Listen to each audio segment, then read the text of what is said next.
What's up, everybody? This is Big Swiss, and I'm back with another episode of The Process today. And I'm really excited for today's episode because I'm interviewing the newcomer, Cyfe II. He just released an album about a month, maybe 2 months ago, called Godchild, and I loved it. I did a reaction to it, and I had to talk to this guy, and he agreed to come on the show. And how you doing today, Aaron? Yo, what's up, man? I appreciate you so much, bro, for real. Yeah, man. I appreciate you watching it and checking it out, but more importantly, I just appreciated the album and kind of the story you were telling, man. How's it been received lately? Bro, the album has been above and beyond, like, anything I could have imagined, like, the reception. When I prayed to God, like, when I went into this, like, making of this album, like, I didn't have any fans, man. I started with 0 monthly listeners. I came out the secular world and was like, all right, I'm just going to give it to God, man, and drop my first song, which was Blind Faith. And God just took that song and went crazy with it. It just hasn't really stopped since. And that was like in November. And the amount of people that have just like hit me up and that constantly like hit me up on the weekly basis about what the music is doing for them, it's just like, it's hard for me to take credit because I'm just like, man, I just can't really fathom how much the album is doing for people. So I got to give the glory to God first and foremost because I really don't think it's me. I think I'm just doing what I'm told and trying to as best as I can. But the reception has been crazy. It's been amazing. Yeah, so I discovered you on Instagram. You came across the algorithm, and I think it was Blind Faith was the reel you did, and it said something like, you like Bone Thugs and Harmony or something like that. And I was like, I do. Because I'm from the Bay. I'm from the West Coast. So I was like, heck yeah, I do. Or maybe I said J. Cole. I don't remember. But it was, I did a couple. I did a J. Cole one and I did a Kendrick Lamar one. And both of those went viral at the same time. Yes. And it was the same song. It was Blind Faith. And I was like Christian, J. Cole? And then it was like Blind Faith. Then I was just like, I did like the same thing with Kendrick Lamar. And they both went crazy. And then I did a Bone Thugs one as well too, and that one I only did that because people kept telling me I sound like Bone Thugs on the song James Joy, and I was like, that's right, James Joy, that's right. I never been told that before. It was really cool, so I was like, hey, bro, like, and that's why I did the Kendrick Lamar one because people would be like, you sound like Kendrick, and I'm like, I'm about to just go with this narrative because that's what people are already telling me in every comment, like, bro, you sound like Kendrick, da da da. So I was like, all right, cool, yeah, run it. Then I just ran with it, and then God was like, boom, and I was like, you know what I'm saying? Like, I'll take it. Yeah, I think when I heard that song, I was like, who is this guy? And when I went to your Spotify page, you just had that one single, and I was like, dang it. You know what I mean? Like, that's like everybody, man. What's going on? Like, who is this guy? And so then you were kind of slowly dripping a couple singles, then you dropped like the four song EP, and then then what was it, last month you dropped the full album. Yeah. And I remember I was in my car, so usually on release Fridays I'll get up pretty early and just go through my release radar and see what's going on, and I'm an early riser, so I'm like, that Friday mornings is hip hop morning for me. Yes, sir. And I saw you release an album, started listening to it. I listened like the first 2 or 3 songs. I was like, nah, I need to do a reaction to this. This is too good. So I had to wait all day to do it. Which I hated because I'm kind of like ADD about how I listen to music. Like, I have a friend who's been trying to get me to listen to a song like for a week, and I was like, listen, bro, I'm not going to listen to it on your phone. I'm not going to listen to it at work. I'm going to listen to it at home on my Sonos system where I can enjoy it and listen to it the way the artist wants me to listen to it. And thank you. Oh my God. Yeah, exactly. And so I waited, I came home, I flipped the camera on. I think I shot you an IG message just saying, hey, man, I'm going to react to your album. It sounds dope. I got to do this. And so I did the reaction, and, man, I was genuinely, like, I'm not saying this to gas you up. I was genuinely, like, blown away by it. I was encouraged by it. I enjoyed the craftsmanship you put into the sound of the cohesion of the sound to it, and so it's definitely going to be on the lists this year. And I think a lot of people need to get on, tap in. So, man, dude, I mean, with the album, dude, and thank you so much, bro. I mean, it, like, when I go into albums, bro, like, for me, like, what I went into this, right, was I've been making music for like half my life. And I was like, at some point I gotta have like that album. Like I had made other projects, like I said, before going into Christianity, but I never had an album. This is actually my first ever album. And Okay. I was like, at some point I gotta have like that classic, right? Like I can't just be like, well, look at these other artists with classics, right? Like Kendrick Lamar is one where I'm like, Good Kid, Mad City, for me, I was just like, it changed like everything for me. And I was just like, okay, I gotta have that. You know what I'm saying? Like impact wise. Yep. And so I think a lot of artists, in my opinion, they go through their career and they don't really have that classic. Not saying that this is a classic, but I really think you gotta put everything into it, man, and just be like, this is gonna be. And that's sort of how I'm going about albums now. It's just like every single time I go to an album, I'm trying to make the greatest album anyone's ever heard. Like Michael Jackson level type. Thriller level, yeah. Dude, that's what I'm like, nah, bro, that's the bar. Like it gotta be, and especially when it's for God, because it's just it's a totally different energy. It's not about you anymore, and it's like, how could it not be to this high standard? If the world has these kind of albums, I feel like, I gotta put it on myself to be like, I gotta be that level. So that was my whole thing with this album. I was really trying to make the best album anyone's ever heard, like for real. Yeah. Well, I think one thing that you're saying here is a lot of the like I gotta make this classic album, and I think what you're really trying to say is like you're trying to meet a standard of excellence in your creation process that you've seen other artists do into the Christian space, and I think you've accomplished that like really well in the sense that like I wasn't expecting a narrative to come out of a first album from anybody. You know what I mean? Like usually a first album, you're going to get kind of like a collection of fire songs. Maybe some connect, some don't. But what I have been seeing in the CHH space, especially with like you, 350, Bats, those artists, like you're coming out with your first albums and they are instantly like blowing my mind. Like, who are these guys coming in with a freshman album and just blowing everyone's head away? Like, that's probably not the best term after this weekend, but oh man, you know what I mean. But like my head exploded. Like I was just like, gosh, this is such a fun, refreshing album to listen to. But the first thing I noticed about the album was you have a very specific naming convention for your songs. It's like all caps, 2 words separated by a colon. Is there significance to that? Like, talk to me about that. Yeah. So like when I go into creating an album, right, like with Godchild, like I'm trying to create like a universe, like an entire world. So like everything I do is like very purposeful. I mean, I don't want it to just be like, just sort of thrown out there. So I noticed with anything really, like you'll see like, Star Wars or like Star Trek, they have like their own language, right? And I've seen them with good albums, like they'll have like a specific way of how they do it. And I didn't really want to do just all caps. And I was like, I'm going to make everything 2 words with a colon in between, because when you do a Bible verse, you got like 9:18 or whatever.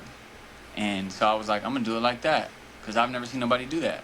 So that was just part of the universe. I was like, I got to have my own font, my own thing, and then create the universe. And that was just part of it. One of my biggest things with making music is I want to make it surface level enough to where you don't really have to listen to the lyrics. You can just like listen to it and enjoy the beat, enjoy the melody, enjoy what it is. But for people that want to dig deeper, I'm always trying to give those people like treasure to find. Give you like, oh, there is something deeper. If you look into this, and that's throughout the whole album, like if you really want to dig deeper, there's little things in there that you can pull out and find more about it. And I think that's part of the world building that I'm trying to do with the album. I love that, man. I one of my criticisms, I don't think you're on Twitter, but if you were on Twitter, that's usually where I post most of my content. I'm a very slow IG guy, but I'm popping off on Twitter every day.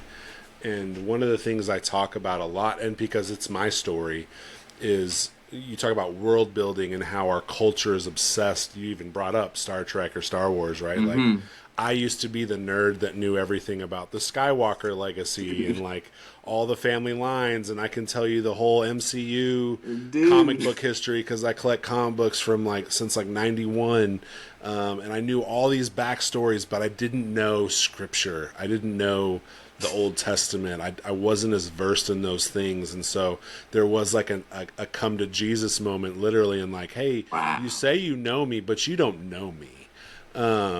And I feel like that's exactly what your album is about.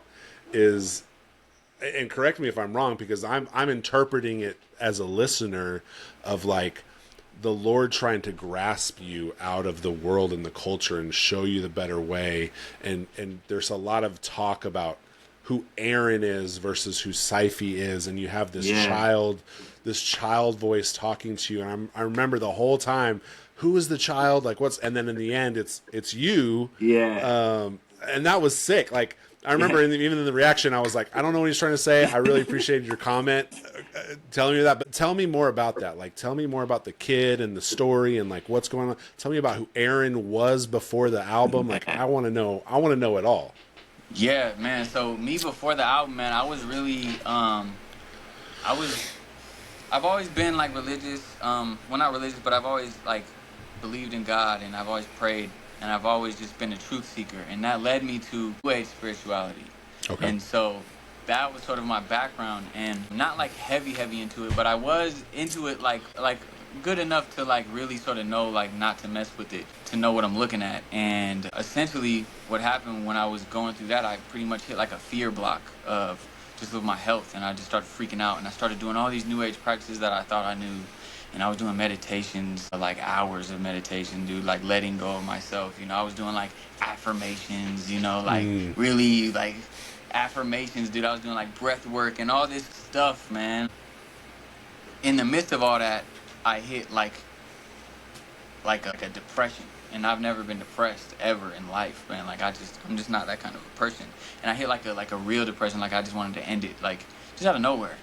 And I just knew something was wrong, dude. I wasn't listening to, I like sports. I wasn't listening to sports radio. I was listening to just like, you know, like gurus and stuff. Like I was in that world. And when I knew that I was doing everything I possibly could and it just went down the drain, I was like, I just gotta go back to something normal. And I just tried to find something normal. And one day I woke up and like scripture was playing like on my TV, and I was sort of freaked out. And I was just like, I don't know, man, what am I listening to? So I was really conscious about what I was listening to. And I like, dude, I couldn't tell you the New Testament from the Old Testament at this time, like a year ago almost, you know what I mean? And I was like, well, a little longer than a year ago, just to give them a little more context. And I just felt like on my heart that I needed to know Jesus. And I didn't care who Jesus was, bro. Like, I was just like, Jesus could be the devil, bro. Like, straight up. I just want to know who he is. Like, who is he for real? And that led me to the Bible, obviously. And I didn't want to go to the Bible. I was looking everywhere but the Bible. But I was like, I got to go to it. I can't just not go to it. And so that led me to, like, trying to verify the Bible and, like, make sure, like, is this real? And when that happened, like, that was, like, the aha moment for me was, like, when I decided, like, I believe this book. Yeah. And I don't think, like, this all is tampered or it's been changed or anything. It's like, no, I believe that this is actually God's word. Then everything changed for me, man. And I had an album that was really, really dope. And it was about death and addiction. And it was really dope. It was super dope. But God told me not to release that. He was like, hey, don't release this. And I was just like, man, I was fighting with it like the whole time. Like, nah, bro, but this is dope, man. It's really dope. And it's who I am and where I was at. But I was just like, you know, pretty much he was saying like, hey, you want your mom singing this? You want your dad singing this? You want your brothers singing this? And it was just like, I can't do that. You know, those are my biggest fans. And so essentially, you know, God pretty much told me like, if you give up this album, like there'll be something bigger for you. And so that was what God's child was. So I gave up the album, never released it, never did anything with it. And the only song that was from that, it wasn't actually from that album, but from that time period, was Grand Rising. And that song, that song's been on repeat for me, by the way. Yo, recently, that's like my morning drive song. Dude, let's go, bro. Yeah, because it's like a morning, yeah, vibe, and then it hits you, and you're like, all right, ready to go to work. Yeah, that song's sick, dog. It's dope, bro. Yeah, dude, that song. So that song, bro, that song was really in the midst of all my new age stuff. I had that death album and stuff, but then I also had like this Buddhist album where I was sort of talking about the light and the dark and the two. And so that's why that song was like, it's split into two, where it's like the morning and then the night. But God sort of, that was like the only song God really redeemed out of like that whole, because I have a lot of songs that I made back then, but that was the only one God really redeemed. And I changed lyrics and I made it really God-centered. And it was already sort of God-centered, but I was able to, that was like the only song from this album that God really redeemed. Yeah. And so getting into Godchild, I restarted. I was like, all right, I was Cyfe before, and I was like, all right, I'm going to be Cyfe II now. Okay. I want to separate myself from everything. That was a hard decision to make. And so I did that, and I was like, all right, I got this song, Blind Faith. This song is going to be the one. I knew it was going to be the first Christian song I released. I knew there was something special about it, and I just let go of my ego. I'd have never promoted it, bro, like the way I promoted it 2 years ago. Like, I would have never been like, I'm the Christian Kendrick, because I don't want to be compared to Kendrick. I don't want to be, but for me, it was like, this is for God, man. This isn't about me. So, like, I just want to reach as many people as I can. Yeah. So I was like, I'm taking myself out the equation, and as long as it doesn't go against my morals or God's morals, like, I'm gonna do it to get exposure for this song. And so I did that. And my whole plan with the album was I was going to release Blind Faith, which I released first. And then I was going to release a couple more singles, which was going to be, I think my second one was The Internal, and I released that song. And then I did James Joy, and then Forever Home, which Forever Home wasn't even on the album. But as I went and took off, like the whole album completely changed. Okay. And all of a sudden I had like sort of like these sort of resources, and I reached out to Kieran the Light for James Joy. And sorry, this light, this one. This was prior to anything, actually. This was prior to me even going big, and or big, whatever you want to call it. And that's what changed everything for me, man, was Kieran the Light getting on the album. And dude, shout out to Kieran. His album's legit too that just dropped. Dude, I still haven't listened to that, bro. I really got to get on it, man. You really do. I love Kieran, bro. I love Kieran, but I just haven't listened to it. But yeah, I'm not trying to be long-winded. I'm trying to give context and everything. But hey, be long-winded, man. It's an interview. Go with telling you this album, bro. You know what I'm saying? And I don't want to just be the only one talking, but yeah, I mean, that's sort of a little bit of the background. So what did you like? Here's a question then, because you were Cyfe, now you're Cyfe II. Yeah. What one I'm interested in? How did your close circle react to the change? Like as far as not just the music change, but your faith change and the direction you're going. And then two, how did your fans of your other music react to the new music? Dude, that was really hard, because I made a song with somebody in Denver, and it definitely wasn't that godly, but it was fire. You know what I mean? And we were getting ready to promote it, and I was like, and he sort of took a while to want to promote it, and I had made the switch, and I was like, bro, I can't do this no more, bro. Like, I'm sorry, you know. But he was really cool about it. That's cool. My family, they embraced me, man. My family, you know, I've been blessed with such a big, loving family. They embraced it. Really, everyone embraced it, man. I think what I've been learning is, like, there's that block, at least for me, when you want to get bold in your faith and get bolder for Jesus, or bolder for what God's calling you to do, even if you don't think. It's like, it's really just you, because there's somebody that's younger than you, or somebody and they're way more bolder than you, and it's just like, for me, it's like trusting God that it's going to be better this way than if you were just to not do it. Because the opportunities that I've had since just coming out and being like, this is what I'm about, like, if I wouldn't have done that, like, the opportunities that were in a timely manner, like getting on the radio station out here, doing these different shows out here, being able to tap in with different artists, I don't think that would have been possible, man. So the reception as far as my fans was really dope. And now in Colorado, people are starting to see, like, I'm sort of leading the way as far as promotion, I guess, like just really having a presence in like the music scene, because we don't really have anybody that's done it besides Trev Rich, who's on the album. Yeah, like I can't name another Denver Christian hip hop artist. The closest I can think is who actually is on your album, Curtis Hoppy in Boise. Yeah, and that's not even close. You know what I mean? Dude, we don't have a presence, man. I mean, Trevor Rich got signed to Cash Money back like 12 years ago, and that was like the biggest thing ever. And like, we just don't have any example, man. And I feel like that's sort of what I'm doing, like in real time, is just like being that example for some of these younger artists. And now we've got some artists out here that actually are making Christian music. And, you know, so I think, and now we got a radio station out here that just transitioned to being a Christian radio station. So oh, wow. God's like really moving in Colorado. And like, for me, just to sort of pioneer that, it's like even the secular scene that I was really tapped in with, they see that and they just respect it. You know what I mean? Because I've never been that kind of guy that's been like beefing with anybody. It's just been always been love with me. So they're seeing it and they respect it, you know? Well, that's the thing about hip hop is it's a meritocracy, right? Like I don't think most people care what you're rapping about in secular rap as long as you can rap, and that's something that Naladeus and I talk about from Menace a lot. Is like he's in these rooms with secular artists and they just don't care what he's rapping about because he can rap.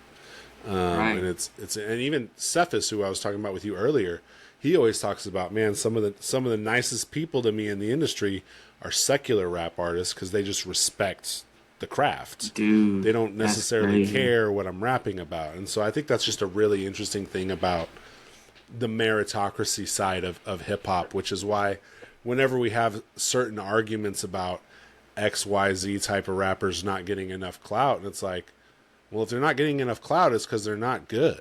Like, dude, I'm not gonna get like. I think one of the biggest conversations I hear is how come the female Christian hip hop rappers don't get enough love? I'm like, because some of them can't rap. The ones that do, we will gladly talk about them. And so, I think Christian rap, me coming into Christian rap and being in the secular scene, I've noticed like there's so many Christian artists that this is all they've really known that I've seen, and like, I think my job at least is to sort of like raise the bar up, man. Like, cause I'm very confident in my abilities, man. And like, but this is Christian. So it's like, I'm not really trying to come out here and battle you or anything. Like, that's what I would do back in the day. But I think there needs to be a standard of excellence, like, and you know, like the whole Jackie Hill Perry thing, like that thing rubbed everybody the wrong way, man. Cause it was like, yeah, you don't know what you're talking about. Like, because there is a bunch of lyrical dudes out here, but I still think, and I think like this in the secular scene too, but I just have a higher expectation for CHH, is really tapping into that, like, creative, like, nuance, just doing something different, man, and creating music that's like, because everyone's like, well, Christians don't have a Kendrick Lamar, Christians don't have a J. Cole, because we don't. Straight up, like, I'll put myself aside. I disagree with that, but that's my opinion. Who do you think? I'd say No Big Deal's probably our Kendrick. I'd say I'd probably also put someone like Eshawn Burgundy up in that category. I would Eshawn Burgundy. I'm gonna look that dude up. I don't know who that is. Yeah, he used to be part of a group called Humble Beast, a collective called Humble Beast, which is actually did this album, this beautiful eulogy worthy album. Behind my head. He's really good. How do you spell Eshawn? Eshon. Shout out Eshawn. I know you don't watch it, but I'm following you right now because he said you're top tier. Hey, the No Big Deal, I'll give you that. No Big Deal is just dropped probably my favorite album of the year. You go listen to Jared Sanders, who's probably the best wordsmiths in CHH. Dayton's one of the best lyricists in CHH. He's a great lyricist. We got so many, man. Yeah, we got lyricist wise. It's crazy. I think for me, it's more about like creating a great album. Because like for J. Cole, let's just talk about J. Cole for a second. He is one of the best rappers ever, but he can't, for me, put together like a super classic album consistently. Like, he puts together good songs, good raps, and everything, but I think the album has to be more than just good song after good song. It has to be like I said, like the world, the idea of this.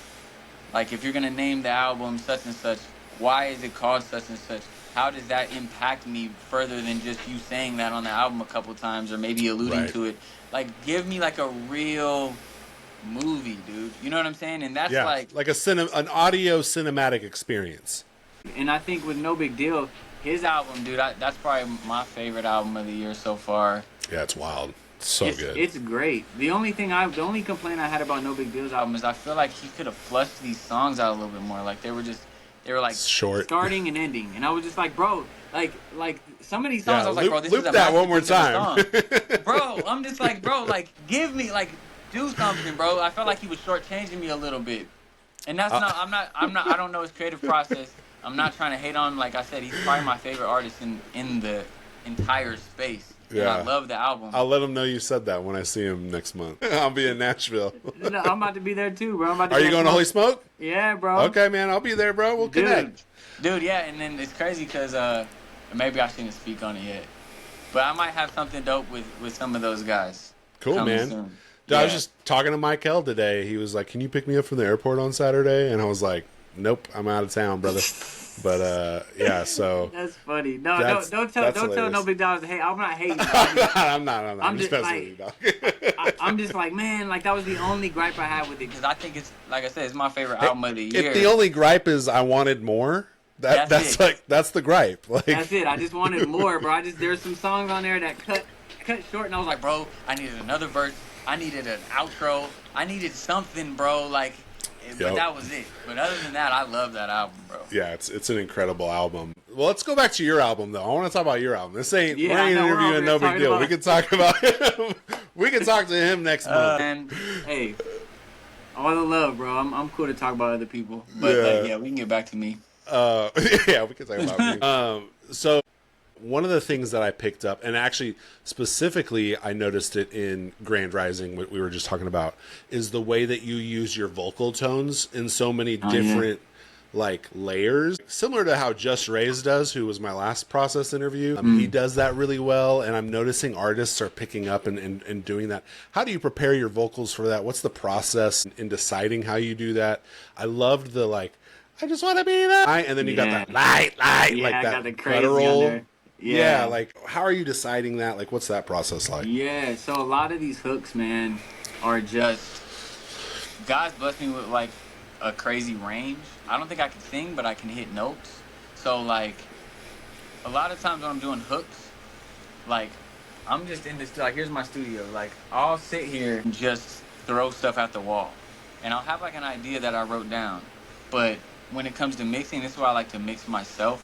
When you're in a studio and you have a mix engineer, like there's just, it's sort of hard because you got to just do take after take after take after take and mess with stuff and sort of mix as you record and do different things. And so when I'm doing these crazy different inflections and stuff, I'm usually just throwing stuff at the wall and trying to make things sound cool. You know what I mean? And just be like, let me just make something that sounds cool. And so with that, I had the I don't want to see the sunshine. And I was like, I'm going to flip it. And then I was just like, let me just try. One person who really inspired me was Smino at the time when I made that song. Because he does crazy voices. And I was like, and you know, Kendrick does those crazy voices and stuff too. And I'm just trying to find different cadences. Because I think if I could have, you know, 5 different cadences that are like money, then that's just more on my belt, you know what I'm saying? Where if I hear a beat, I'm like, oh, I can go to this cadence or I can go to this cadence. Yep. And you know, I think it's just dope to be able to spit in different cadences and hit different emotions on songs. So for me, it makes you versatile, and you know, I don't want to get bored. So when I'm making a song, I want to give people more so they're not getting bored. That's actually really interesting because subconsciously I didn't pick that up, but I did recognize it at the same time. You know what I mean? Like, yeah. I remember listening to it even today when I was listening to it, prepping for tonight. I was like, man, he really switches cadences that makes the verses feel fresh and not overused, which a lot of artists do that. I think more should, not enough do it. Right. And you know who does it well is Andy Mineo. Yeah, he does do it. He does it really well. Yeah, he does it really well. And I think you're kind of hitting that same, or like Jid. Jid can like just. Oh, Jid's crazy. I think Jid's better than J. Cole. When you said J. Cole's top, I was like, I think Jid's better than J. Cole. But that might be a hot take. No, I mean, Jid's crazy. I don't really listen to the like. So when we get to the secular thing, it's like you got to sort of like be very timely with what you listen to. But like just from what I know about him, like Yeah, Jid, he's definitely one of those dudes. I think J. Cole just has a special place in my heart, bro.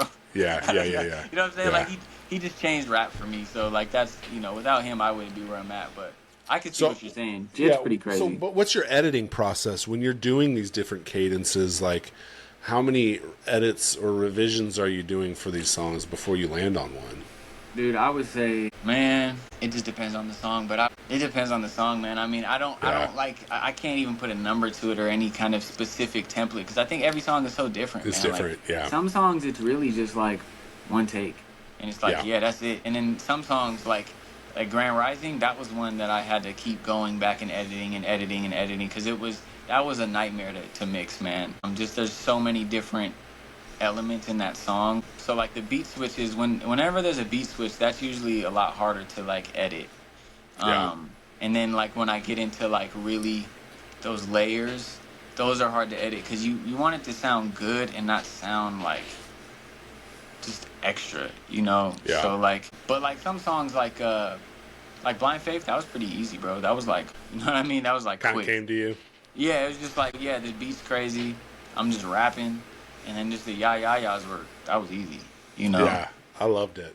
Yeah, you know what I'm saying? I just remember I went back and watched my video today too because I was like I asked some questions in there that I wanted to make sure I asked you in person and just my facial reactions to some of the beat drops and changes like oh okay like Dude, what's up like just catch you off guard but in a good way and then what was your even favorite song you think, bro?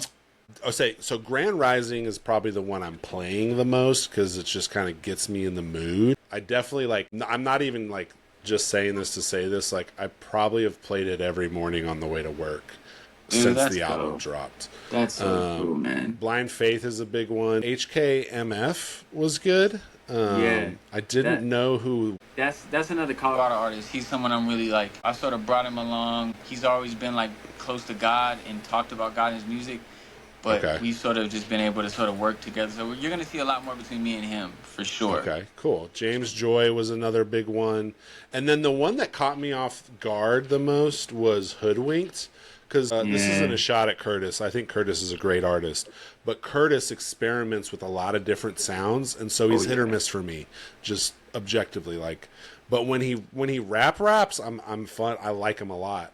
And on this track, I felt like he did this like slack draw, like kind of Gavin the Hot Rod Southern sound in his rap, and it just hit for me in a way that I was like not expecting. And then Godchild, like I love that. That's when you were talking earlier about background. Like I just want people to be able to listen to it and not have to listen to the lyrics and enjoy it. Godchild is that for me where like I can just put that song on at any time no matter what mood I'm in and I can either just enjoy it for the sounds and melodies or I can enjoy it for the vocals as well, like the lyrics. So I mean if I could take top 5 songs on any album, that's a win. And then everything in between I enjoyed as well. So that's dope, man. I mean, so some backstory with Hoodwinked, that was a song, man, that was hard to get like who I was gonna figure out for that feature. I was actually the first person I sent that to was Childlike Cece. Okay.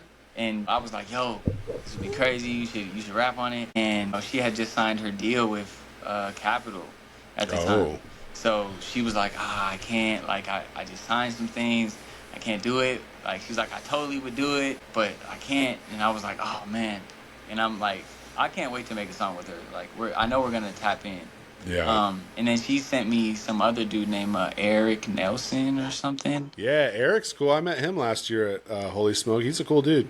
Dude. He's from like Arkansas. Oh, really?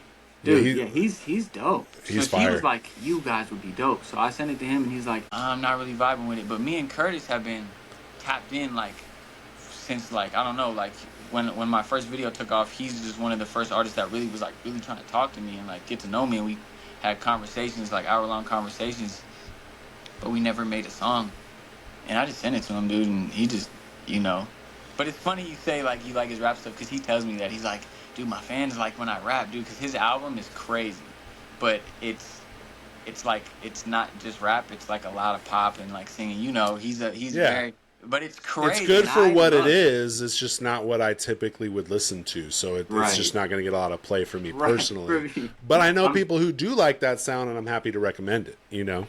Dude, and I'm like, dude, it's great music, bro. I'm like, and I keep, Hmm. I'm telling him like, nah, just release it because it's a really, really good album, man. So, but yeah, that's a little backstory on that song. But I remember you were talking earlier about the child and who that was between Aaron and me. Yeah. So to clarify that up a little bit, so when I made this album, I wanted a narrative, right? Like I wanted some sort of thread, and I had these songs, and I was like, you know. I don't remember how I came up with the idea, but I was like, ultimately, I want to have this child. Oh, she is? Yeah. Okay, cool. I'll be out in a second. Yeah. But ultimately, the kids telling me that mommy's home, and ultimately, I wanted to have, I'm sorry, bro. You're I don't good. know if you have kids, but man, kids I be don't. kids. No, but I Um. get it. All right. So the idea of the album was essentially that the beginning, I say at the end of that verse, I say like, so I woke up from this mad place, wiping tears from my damp face. I knew so well what I had seen that somehow I just can't explain. And what I'm actually talking about is a trip that I had when I was like on mushrooms. And when I went on this trip, dude, like, obviously this is before I gave my life to God, any of that stuff. I literally like, I thought I was God, and I thought I understood the universe. The things that you hear about, like was like, I knew it, man. Joe Rogan DMT kind of stuff. Dude, like, and I tell you, man, that stuff is a real trick of the enemy because it's real. Like, the enemy will give you real revelation, but he'll twist it a little bit. So I knew what I was knowing was truth, but there was so much of it twisted that you just come out of that confused. And I came out of that trip so confused about what good was, what evil was, who the devil was, like, is he even bad, like, type of stuff like that. And so when I said I woke up from that mad place, wiping tears from my damn face, I'm sort of alluding to that moment when I was just Mm. like sort of lost. And I had this idea of when I had prayed after those moments, like that God actually sent someone for me. And that's when I say, I look up, see a child, eyes vivid Yep. as the sky, Yep. paralyzed, I ask. And then it's like, what's heaven like? That's the first thing that comes out of my mouth. And it's this heaven is lovely. And so it's like I wanted to create this whole story of like, who is this child? He's giving me like little revelation. I'm here and there, I talk about meditation, and I really liked talking about that because I know a lot of people, that come from my background, they want to meditate and let go of the world and everything. But I changed the narrative and said, meditation is meant to go inward with God's word, Mm.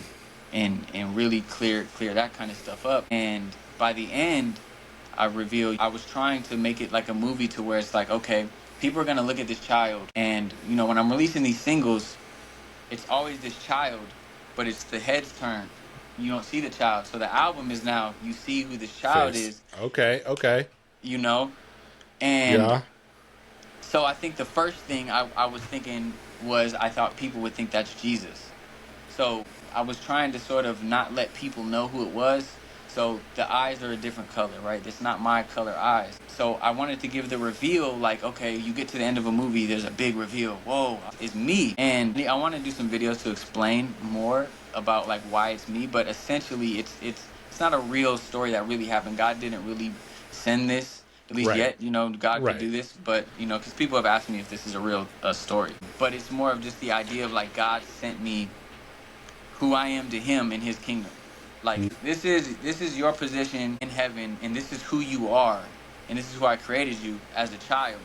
And as I was confused about who I was, he sent me who I am to him to see who I was. Mm. And Okay. so Yeah, I'm getting it.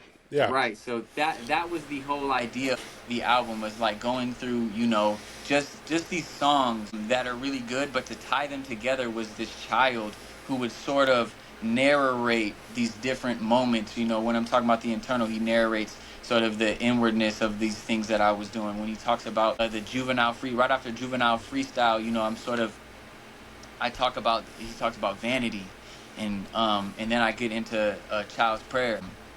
And then, gosh, it's so hard to remember every single little thing. But essentially what I try to do is before each song or after each song, it was sort of tying each thing together with this child, talking about sort of themes of what I had just talked about in the song, or what I'm about to talk about in this song. You should release like a commentary album.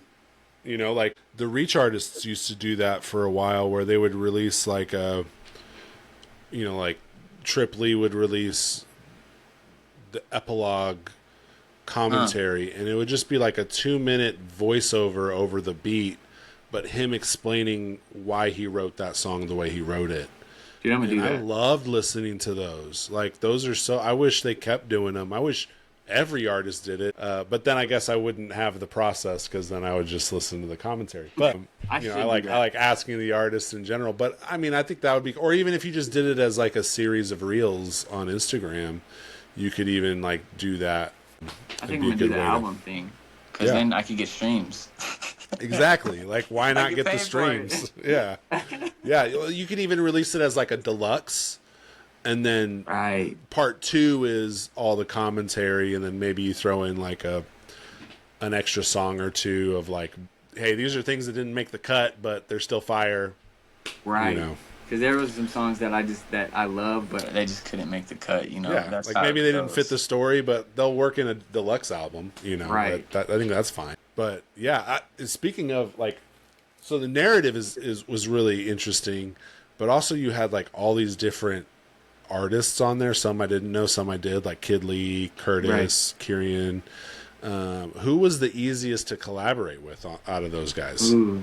The easiest. Man, everybody was so easy as it just turns off. I think the easiest, I'm like looking at it. The easiest, man, everybody was so easy, man. I mean, Kid Lee, she was just like, boom, here you go. Really? Yeah, Hannah Barr was just like, we got connected through Child Like Cece through the I Don't Even Walk By Sight challenge, and that was the first collab she ever did, was that song. Kieran, that was just, he was just doing features, and I was just like, hey, bro. I would say the most, I think. Do you typically send your verse along with the beat first, or do you sometimes send the beat and be like, hey, what would you do with this, and then work off of what they do? Like, what's kind of the... Yeah. Typically, I have the song ready for them, and I have, like, Kid Lee, I had her in mind. I didn't know who's going to be able to match that energy. Mm-hmm. And I was like, I need someone to match this energy, like of like when the bass kick goes. And then I was like, oh, she would be great. So she knew the assignment immediately. You know what I mean? Good. So Okay. She did her thing. The only person that didn't, and this is a really cool story, at least for me, that I just pretty much sent like barely anything, was Francesca. And I was just like, I was just shooting in the dark. I've never hit her up. I was just like on Instagram one day, and I was like, oh, she would be great for this song. And I just had that verse, which is like a short verse and nothing else. And that's why the song is pretty much hers. It wasn't even called Forever Home. I sent it to her, and she just completely just took that song and made it hers. Yeah. And so that one was probably the only one. Yeah, it was the only one that I like have everything else in place, and she just sort of made it herself. And then you were talking about how you didn't like Forever Home to Juvenile Freestyle. Yeah. Oh, good memory, man. Yeah. Good memory. Yeah, I didn't like that.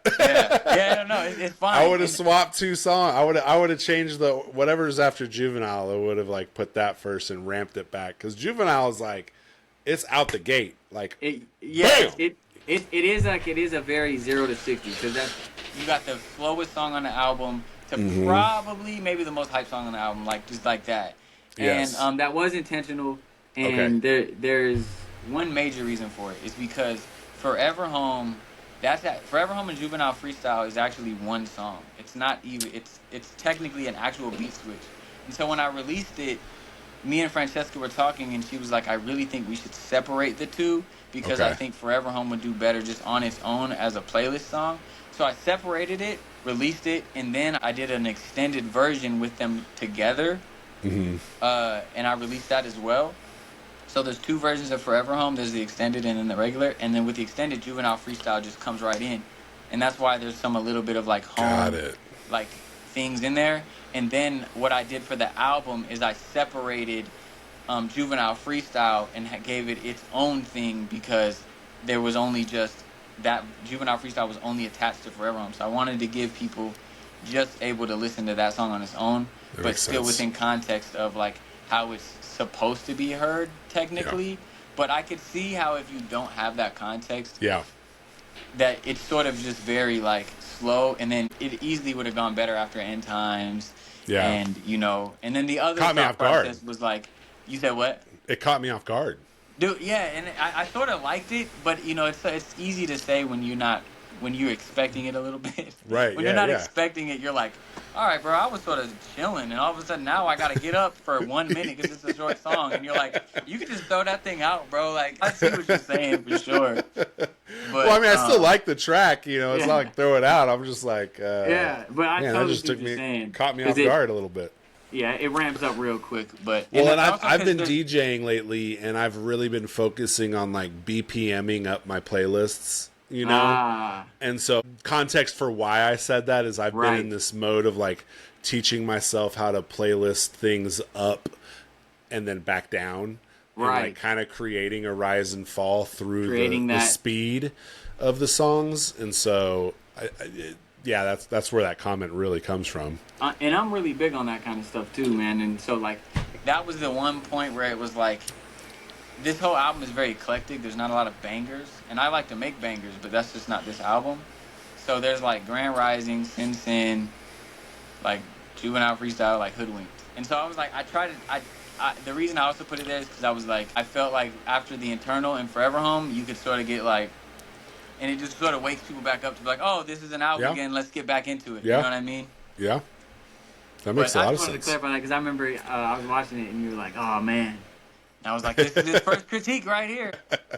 Hey, I wouldn't be a reviewer critiquer if I didn't have something to say. Oh, you got to, man. I got to have something. Well, man, let's talk about some fun stuff. I saw a video.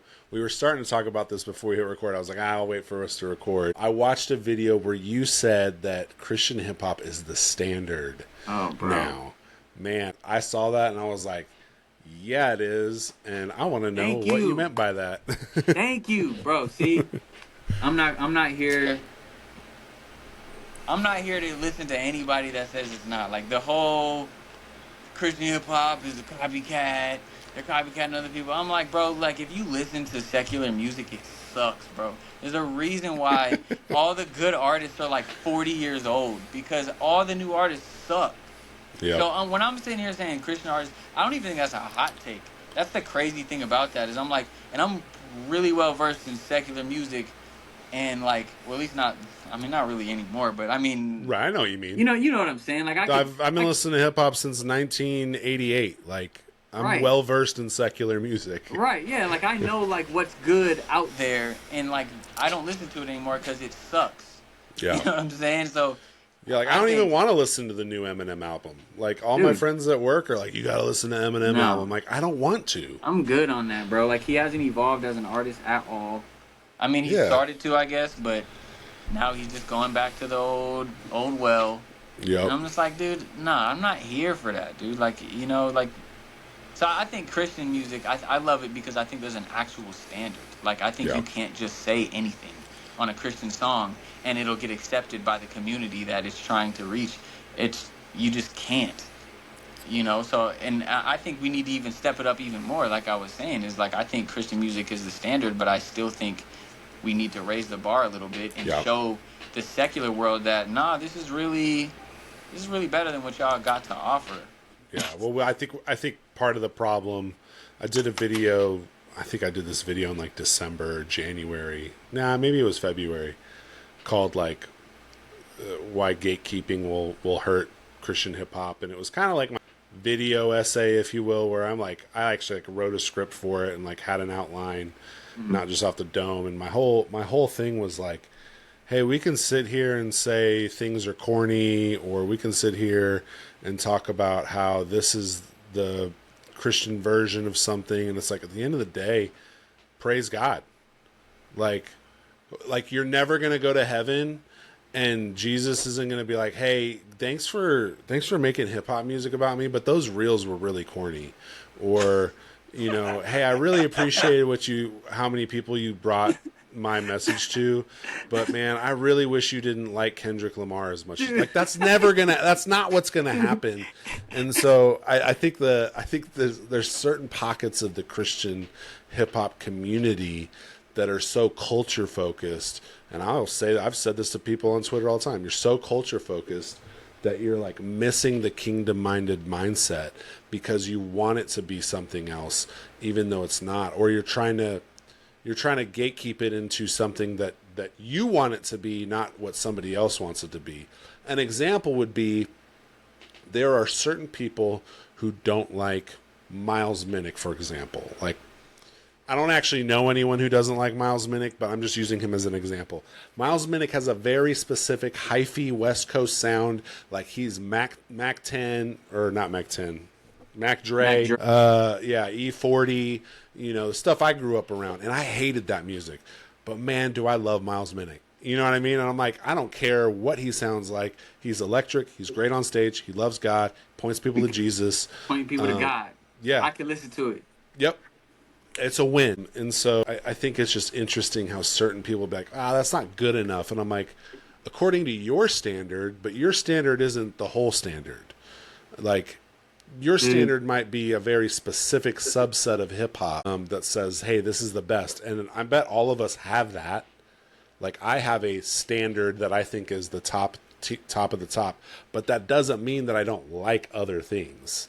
And so I think a lot of people don't realize that when they're talking about Christian hip hop. And I think this conversation needs to be like more in the forefront, because I don't think it should matter whether you sound like somebody, or because that everybody sounds like J. Cole sounds like Nas, bro. Yep. Like, he's corny. No one says that, bro. And it's just like the corny conversation is corny because something's corny to everybody. Like, you could be the best anybody, but somebody copied. Like, that's just how art works, And it's only in hip hop, it seems like. It's never in like movies. Like, if I were to try to do a Quentin Tarantino type movie, they're gonna be like, oh, you copied. No, bro, it's just a good movie. Well, but like, people will be like, God's Not Dead is a corny Christian movie, because it kind of is, like, I haven't seen that movie. Is it a corny Christian movie? It's pretty corny. Well, it's just low. It's just low budget. You know what I mean? It's just a low budget film, because here's my hot take. I'm probably get ready to clip this one. Here we go. This is going on my Instagram, so get ready, bro. I'm gonna blast you. Christians do not feed the infrastructure with their money to the Christian industry the way they do the secular industry. And that's the problem, and that's why we, and when I say we, I mean Christian hip hop, will never have the infrastructure that we deserve and desire, because we'd rather go buy the Eminem album than buy a Cyfe II album. Or you really think that's the case? Oh, hands down, absolutely. Dang, that's sort of rough to hear, man. We gotta change that. See, people like me and you, we gotta change that. Because I think how much physical media I buy? Like, I buy so much physical media because I want to support the artist. Like, if you're gonna drop a physical, let me know. I will buy it. I will purchase it. I will purchase the digital album. Any album I review, I buy on Apple if they don't have a physical. Like, even the albums that get sent to me in advance to listen to, like that Jared album, when it drops, I'm still going to purchase it. Right. I'm going to support the artist. Streams aren't everything, and I think the culture is so used to, it's a stream, and it's like, I'm just giving you like a fraction of a cent by listening to this. Like, I want to give you money to support you making more music. Yes. Yeah, man. I think that's gonna change, though, man. I'm not gonna lie. I'm really gonna try and change I hope that. You're right. I work at a church with a lot of people, and they love Taylor Swift, but they don't be buying any concert tickets to go see Christian artists. That's so crazy. See, that's why I love Christian hip hop, though, bro. And this is why I say we need to step it up, because I do think, now the corny thing is a mute conversation, but I do think that Christian music can be better. Just better. You know what I mean? Like, we don't have to talk about the same things. Mm-hmm. I had the same problem in the secular world. I thought a lot of secular music could be better, but the difference is, I think the top end. Because and I like No Big Deal, and I like Lecrae's album. I thought John Keith's album was really good. Yeah, Eremos was fire. It was fire, bro. But I still don't think there's that level of like artist yet. I mean, I think there's that level of artist. I don't think we've put out that level of work yet. And I think when we do put out that level of work, it will be met with that level of, oh, wow, this is really, because the music is good and it should be Jesus-centered, but I still think the quality and the care that the music, that these talented artists can really sit with the album and make, it could go up a level, man. And how could it not? We have God on our side. How could it not get better than what it is right now? That's just crazy to me. And I truly think with hip-hop specifically dying, and Christian hip-hop sort of being like, hey, look, we're here. I think that can be the culture thing that sort of, oh, I'm not going to this Christian contemporary thing, but it's like Christian hip-hop is cool. Yeah. And, like, I'm going to make it, like, me, I'm like, I'm about to make it cool. Like, when you play one of my songs, I'm trying to make it to where it's like, yo, that's dope. You know, and I think No Big Deal does that. I think all of Indie Tribe does that, straight up. A lot of artists do that, but I just think if we can get there and outperform these guys, outmarket these guys, dude, I think we can get there. Yeah, we just need to mobilize. And I think people like Deal are doing that with Holy Smoke. I've been to Holy Smoke the last 3 years, and it's grown. It's doubled each year. Glowfest sold out this past weekend. That's been growing. You know, we're starting to see more festivals pop up around. We're seeing more collectives and crews forming up in the regional, you know, and I'm like so excited for what we have. And I think kind of what you're talking about, because I would actually disagree in the fact that, like, I do think there's a high quality out there. Right. You just have to dig for it. Because now Christian hip hop is way more oversaturated than it was 4 years ago. 4 or 5 years ago, if I do a CHH playlist every year, and I literally throw anything on there that I kind of like, and then I'll pare that down to like my top 50 every year. Well, 2018 couldn't do top 50. 2019 finally hit a top 50. 2020, I was like kind of still top 50. 21, I was like, okay, I think I get like 75 on my top 75 here. This year on that playlist alone, it's June. I already have 650 songs on that playlist of songs that I just kind of like. That I'm like, I'll bop this all day. And so the oversaturation, I think, is not allowing us to see the quality because there's too much ice in the drink. You know what I'm saying? Like, you know, when you put too much ice in a Coke and you're like, man, it's too watered down. But I'm not even complaining about that. Like, I'm happy that it's over. I'd rather it be oversaturated and have the problem of like, man, we gotta get better. Right. And then people like me can be like, well, here's all the better stuff because I'm listening to everything. Like, here you go. And then, you know, you see artists like Bats and 350 who are like those studying. Guys are crazy. Yeah, and they're like studying under No Big Deal, and those guys. They're in Nashville, like in these collectives, in these rooms, learning and like getting better. And like, I didn't even like 350 when I first heard him. And he has easily a top 10 album this year for me. Dude, he's actually going to be my next Process interview. I can't wait to talk to him. Oh, fire, dude. Yeah, I can't wait to talk to him. We got to link up in Nashville. I just bought my ticket today. Oh, sick, dude. Yeah. We're gonna have a good time, man. It's the thing I'll say about Holy Smoke, which maybe I'll clip this too for the guys, is I've gone the last 2 years. First year was in Atlanta. Last year was in Nashville. It's going to be in the same spot this year. What I have enjoyed about it is that I'm this 40-year-old guy walking in who's just a concert junkie. I've been to 250 plus concerts in my life. Dang. And that, one, I can feel welcome around a younger generation, but that there's still people my age there, and that there's no egos in the room. There's not one ego in that room, and it feels like community. It feels like unification. You can start chatting with people where you're from, and you make friends. Like, I made friends last year, and you know, shout out to Luke. Luke and I've been texting all. I was just texting him say like, "Hey, do you still need an extra ticket for your girlfriend? I got you. I got an extra ticket." He's like, "No, I ended up getting one." I'm like, "Cool." I'm like, "I can't wait to see him." You know, so it's creating a community of people that meet every year, almost like a convention. And so you're gonna have so much fun, man. You're gonna love it. I'm so excited. I've never been to a Christian concert, bro. So I'm Dude, like, this is the one you want to go to. I know. I was like, this is the one. I was like, I don't care what I gotta do. I gotta get out there, and I'm really trying to make some more connections, man. Like, I know a couple of these artists. I've talked to a couple of these artists, so I'm just like, want to go say what's up. Want to make some music with them, and I think stuff like this is what raises the bar, you know. And I think that's with the oversaturation, you're gonna have the cream that rises to the top, but you know, you're gonna have those things like Jay Monty just did, where, you know, like that stuff woke everybody up. You know what I mean? And that stuff's gonna happen more often with these artists, because we're all gonna sort of know each other. And so when we see somebody drop an album or drop a song that's just like, yo, that's gonna make everybody like, okay, I gotta get on it. And that's what I want. I want that friendly competition. Yes, exactly. Just, you know, and so I'm excited, bro.